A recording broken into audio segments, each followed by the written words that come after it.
The LSAT logical reasoning section is a lot more important than it used to be.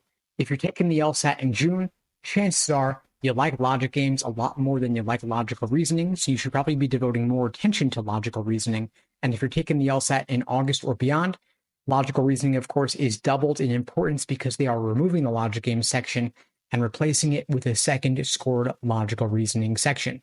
Now, of course, there are roughly 15 different types of logical reasoning questions, depending on how you count them. If you're categorizing them by question stem type, I want to encourage you to stop doing that.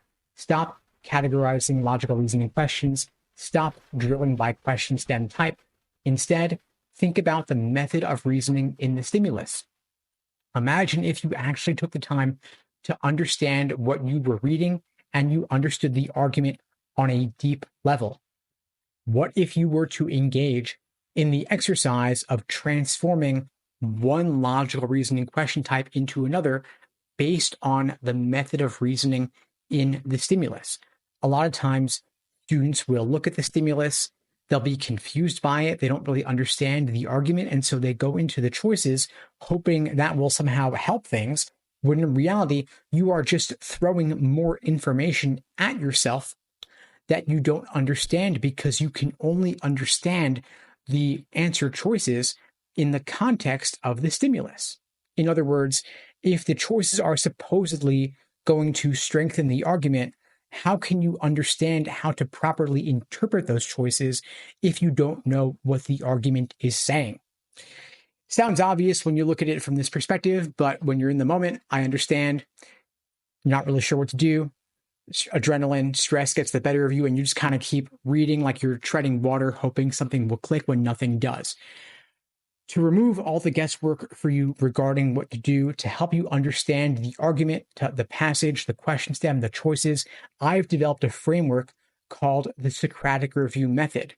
The goal here is to help you slow down, give you a system, a template, a guideline to understand the argument, to understand the passage, to understand the question stem, and understand the answer choices. Specifically, what makes the wrong answer choices tempting, what ultimately makes them wrong, what makes the right answer choices unappealing, and what ultimately makes them right, because you have these traps of encouragement towards the wrong answer choices and traps of discouragement away from the right answer choices. Until you understand which tricks and traps you are uniquely, personally prone to falling for, you can't help but end up making the same mistakes again. So at LSAT Unplugged, what we aim to help you do is help you learn how to review better.